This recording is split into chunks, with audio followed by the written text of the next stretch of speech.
No to lecimy. No tak, tak.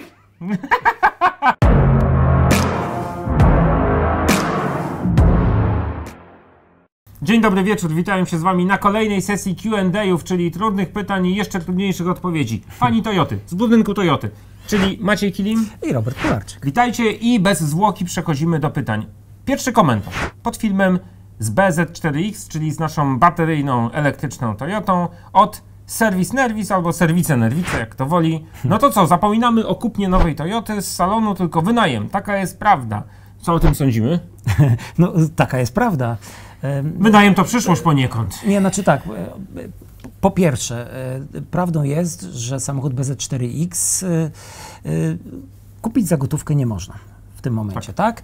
Na stronie ewidentnie widnieje tylko opcja finansowania tego samochodu, czyli najmu. Raty miesięczne, raty najmu. Samochód można wynająć na odpowiedni okres, płacąc miesięczną ratę. I rozumiem z jednej strony pewnie frustrację niektórych klientów, którzy przyzwyczaili się do tego, My Polacy lubimy mieć. Kupują auto. Natomiast może z drugiej strony to jest świetna okazja do tego, aby skorzystać z innej opcji nie posiadania, a użytkowania. I tak, nie ma lepszej okazji niż samochód elektryczny. Wciąż dla wielu nowa technologia, wiążąca się z różnym innym stylem jazdy, użytkowania auta, więc nie do końca wiadomo, czy będzie to nam odpowiadało. W związku z tym może dobrym pomysłem jest przetestować auto przez 2-3 lata, a wtedy, jeżeli nam się spodoba, i decyzja. Możemy go odkupić, wykupić i użytkować nadal. A możemy wtedy, po tych 3 latach, wymienić go na nowszą wersję albo może na inne auto elektryczne. Dlaczego? Nie, myślę, z jednej strony jest to pewna komplikacja, ale z drugiej pewnie szansa, żeby nowoczesną technologię podejść w nowoczesny sposób. I nie zostać z samochodem po tych 5-6 latach i bawić się, bo sprzedaż też to się łatwo sprzedaje. Nie ma co drążyć, Lecimy dalej. Twardowski z BZ4X pyta, czy ta Toyota ma już Solid State Batteries, czyli baterie z elektrolitem stałym? Odpowiadamy nie. Tu są klasyczne jeszcze baterie litowo-jonowe, ale pytanie jest słuszne, bo rzeczywiście te baterie nadciągają. Tak, i to jest bardzo fajna technologia. Po pierwsze są lżejsze, mniejsze, powinny być tańsze, to się zawsze okaże w praktyce, natomiast te baterie są intensywnie testowane, nie tylko Toyota, inni producenci też przymierzają się do tego typu baterii. Rok 25 to jest ten najbliższy, kiedy możemy się spodziewać zastosowania takiej technologii w aucie już produkcyjnym. Zresztą umówmy się, te samochody jeżdżą przecież w Japonii, w Tokio po ulicach w ramach eksploatacji, sprawdzania jak się zachowują, obciążania ich różnego rodzaju trudnymi warunkami eksploatacyjnymi. Dokładnie tak. W przypadku olimpiady zresztą w Tokio wszystkie samochody elektryczne, które tam jeździły, to były samochody napędzane właśnie tą też baterią Solid State. Sięgnijcie do jednego z wcześniejszych Q&A'ów. Tam Maciek popuścił wodza fantazji i rozwinął się na temat tych technologii, które już są o krok od wprowadzenia albo będą dosłownie za chwilę wprowadzone w bateriach właśnie. I to nie jest tylko Solid State. Tam jest dużo więcej ciekawych rozwiązań, o których inżynierowie wiedzą, decydują, kiedy mają wejść. Zapraszamy. Kolejne pytanie. W komentarzu do Corolli Cross. Czy planowany jest powrót Avenzisa albo Camry w wersji kombi? No i znowu to jest takie twarde pytanie, bo to nie jest pierwszy raz, kiedy je otrzymujemy i trudno dyskutować z faktami, a fakty dzisiaj są takie, że kombi w segmencie, zwłaszcza średnim, tym segmencie D i wyższym E, są w odwrocie na rzecz SUV-ów i dużych crossoverów. Ja powiem więcej, Robert, nie tylko kombi, ale w ogóle samochody tej klasy, kiedyś Avenzisa, jest ich coraz mniej i za chwilę podejrzewam, że w segmencie D nie pozostanie żaden. To nie był kaprys Toyoty, że zrezygnowała z Avenzisa, znaczy, dlatego że konkurenci robią to samo. Szanowni Państwo, to wynika z popytu, tak? Jeżeli na takie auta popyt zanika, tak naprawdę był tylko w Europie Avensis jakieś oferowany. rynki wspomniałeś o skali gdzieś kiedyś, ale to są dawne czasy. Tak, dawne czasy. To nie należy się spodziewać i tu się to nie zmieni, wręcz przeciwnie, coraz mniej tego typu aut będzie. Natomiast Camry, skoro tutaj już ktoś o nią zapytał, to ja zawsze się lubię pochwalić przy tej okazji, bo to jest naprawdę, szanowni Państwo, nie mały człowiek skarbnica wiedzy po prostu.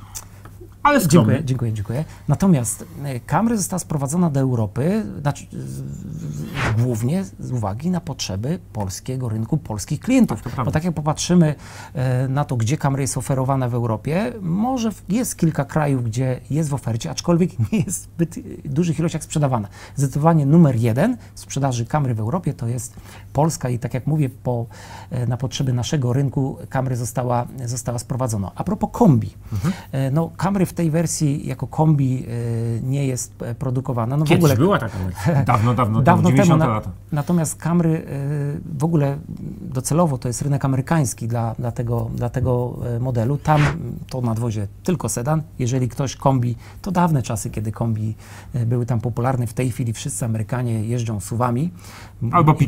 Albo pick-upami. Natomiast ostatnia Camry w ogóle, która była dostępna z lat 90. powiedziałaś, no niezupełnie, bo akurat ta z lat 90. była stworzona na rynek australijski właśnie i to był ostatni samochód Camry w wersji kombi, który był oferowany i niestety, no bo ja też szczerze powiedziawszy jestem fanem Camry i chciałbym mieć takie auto, ale niestety już nie spodziewałbym się, że się pojawi w tej generacji, na pewno nie w przyszłej, też nie, niestety. No to nomen jeszcze taka uwaga ode mnie, pamiętajmy, że Camry w Stanach to jest rodzinny, ale średniej i mniejszej klasy sedan. W związku z czym w tego typu nadwoziu, w tej klasie wielkościowej samochodów na tamtejszym rynku, no raczej nie szuka się kombi. Stąd też między innymi to jest jeden z powodów, dla których Camry w kombi nie ma. Pędzimy dalej. Tak. Polish Greek pyta się nas, i to jest fajne pytanie, czy podczas wakacji jeżdżąc BZ4X na przykład w Grecji, mam być spokojny przy temperaturach rzędu 42 stopnie, że auto na ładowarce jest bezpieczne i się nie zapali, ładując się w pełnym słońcu? Czy raczej nie ładować przy takich temperaturach? Bardzo ciekawe pytanie, no bo wszyscy wiemy, słyszeliśmy te opowieści, nagrzana bateria, proszę sobie wyobrazić, że co się stanie, nagle się zapali. Trochę takie bajkopisarstwo, ale coś w tym jest technicznie. Coś w tym technicznie jest, natomiast o kilku kwestiach warto powiedzieć. Po pierwsze, po podłączeniu samochodu do ładowarki, to nie jest tak, że on od razu, bateria jest ładowana. Absolutnie nie. W pierwszej fazie samochód stabilizuje nam baterię, to znaczy stara się ją doprowadzić do odpowiedniej temperatury, po to, żeby ładowanie było jak najbardziej efektywne. Jak to Maciek powiedział, jak jest zimno, to podgrzewa, jak jest gorąco, to schładza. Dokładnie tak. W związku z tym na pewno, jeżeli jest temperatura na zewnątrz wyższa, to ten moment, kiedy zacznie nam bateria być ładowana, będzie trochę dłuższy. Najpierw chłodzimy baterię, więc uruchamiamy generalnie układ chłodzenia. System zarządzania temperaturą baterii. Bo to jest chłodzenie cieczą oczywiście. Natomiast, bo tu pan powiedział 42 stopnie na zewnątrz.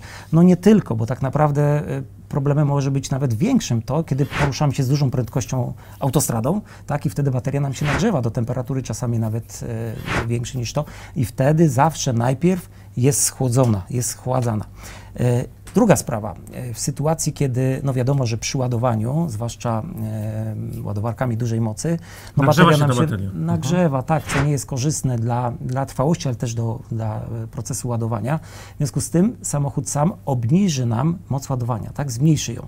W związku z tym proces będzie trwał dłużej, ale przy niższej temperaturze po to, żeby układ chłodzenia baterii mógł działać efektywnie.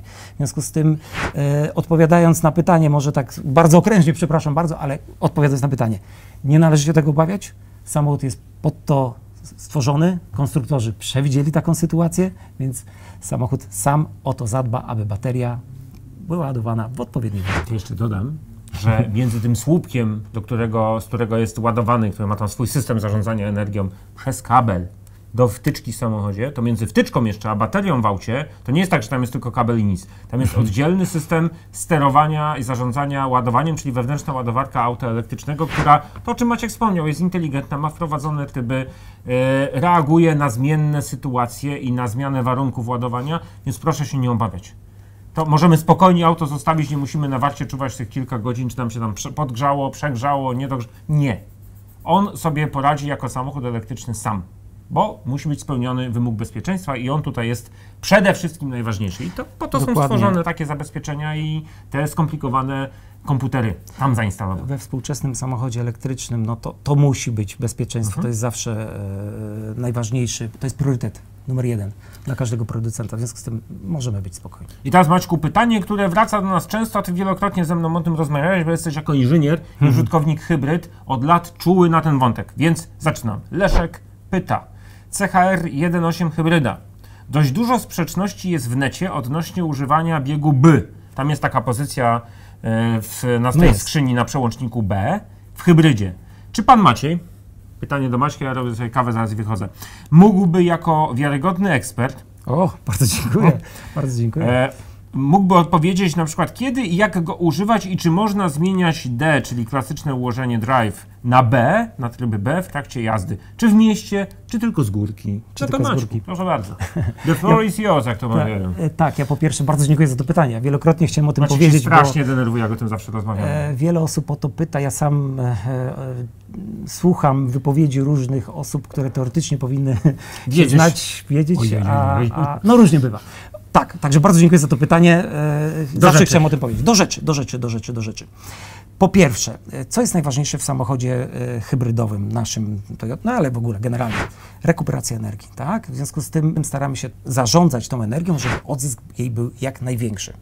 Sami wiecie, kochani, że to, o czym Maciek wspomniał, rekuperacja, czyli jak zaczynamy hamować, to najpierw mamy generator, który stwarza nam opór na kołach, nie klocki hamulcowe, one jeszcze nie działają.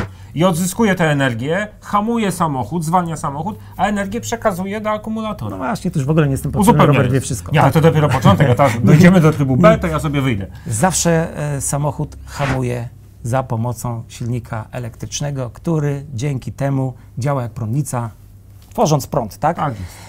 I tutaj sterujemy pedałem hamulca. To nie znaczy, że hamujemy hamulcami, obciążając, zwiększając obciążenie tego generatora i w ten sposób zamiast wywalać tą energię w kosmos czy w powietrze, pakujemy ją do akumulatora. W sytuacji, kiedy potrzebujemy większej siły hamowania, wtedy pojawiają się hamulce, ale tak naprawdę przy jeździe miejskim praktycznie one nie działają. No tak, w związku z tym o co chodzi z tym B? Przełączając na B, do gry wchodzi tak naprawdę silnik spalinowy, czyli hamujemy za pomocą też silnika spalinowego, tak jak w każdym innym samochodzie konwencjonalnym. Czyli tak jakbyśmy jechali samochodem i dojeżdżając do skrzyżowania, mając manualną skrzynię, przełączali sobie na coraz niższe biegi, odpuszczali sprzęgło, nie dotykali hamulca, auto i tak by hamowało silnikiem. No tak. Czyli jeżeli będziemy korzystać z takiej opcji w mieście, de facto zmniejszamy rekuperację energii, bo samochód wytraca energię poprzez pracę silnika spalinowego, a nie o to chodzi, tak? Czyli w normalnej eksploatacji auta typu hybryda w mieście nie korzystamy z opcji B absolutnie, bo to zmniejsza odzysk energii i wtedy de facto auto będzie nam więcej palić. W związku z tym, kiedy korzystamy z opcji B? Tutaj górka się pojawia. Górka. Ja nazwę to bardziej góra, w górach generalnie, a więc znowu, kiedy idziemy z bardzo dużego zniesienia i wtedy oczywiście też korzystamy z pedału hamulca. Właśnie nie hamulców, tylko pedału hamulca, bo to jest duża różnica. Oczywiście wtedy działa nam generator, który stara się jak najwięcej energii odzyskać do ładowania. W momencie, kiedy już bateria jest naładowana do pełna i nie chcemy wtedy korzystać z hamulców, no bo po co? Wtedy przełączamy na tryb B, korzystając z silnika spalinowego, który będzie wytracał energię. Bezpiecznie zjeżdżamy z tej góry, hamując silnikiem, ale spalinowym. Dokładnie. Też, tak? Elektrycznym też hamulcami, kiedy potrzeba i silnikiem spalinowym. To bardzo się przydaje na przykład, kiedy jest przyczepa, tak? Ciągiem jest to samochód typu na przykład RAV4 z przyczepą, no to wtedy jadąc z góry jak najbardziej korzystajmy z trybu B, ale znowu wtedy, kiedy mamy naładowaną baterię. Czyli to szkoda. Najpierw tym hamulcem i tak spowodujemy, że generator będzie nam przepompowywał tą energię i pakował ją w akumulator. Szybko na wykresie wykorzystania energii w samochodzie zobaczymy, że ten akumulator jest prawie pełny albo pełny rzeczywiście totalnie. Wtedy możemy spokojnie przełączyć na B albo przejść na łopatki w tych nowszych napędach. Tak i będziemy mieli ten sam efekt hamowania silnikiem. Natomiast w normalnej eksploatacji lepiej w ogóle z tej opcji nie korzystać. Czyli w mieście odpuszczamy. Odpuszczamy, tak, zapominamy. W górach, kiedy można przełączać, oczywiście podczas jazdy można przełączać z D na B i odwrotnie. Natomiast tak jak powiedziałem, po co to robić? Niech samochód sam decyduje o odzysku energii. zawsze to będzie bardziej efektywne. W efekcie będziemy mieć mniejsze zużycie paliwa. Efektywnie, w efekcie i z efektem. W ten oto sposób pan inżynier żegna się z Wami serdecznie. Ja też Was pozdrawiam. Polecamy się na przyszłość. Polecamy zadawać pytania. Nie boimy się żadnych pytań, ani tych łatwych, ani tych trudnych, ani tych dziwnych. Na wszystkie postaramy się odpowiedzieć, poza pytaniami prywatnymi. I oczywiście zapraszamy Was do śledzenia naszych nowych produkcji na kanałach YouTube'owych, czy to Toyota Insider, czy Lexus Insider. Idzie lato, więc będziemy tych filmów produkować znacznie więcej, bo i warunki będą bardziej sprzyjające. A co najważniejsze, prosimy o pytania oczywiście, bo bez Państwa, bez tych pytań nie może powstać nowy Q&A. A bardzo chętnie lubimy odpowiadać na te pytania, bo po prostu lubimy odpowiadać. Dziękujemy. Dziękujemy bardzo. Do usłyszenia. I do zobaczenia.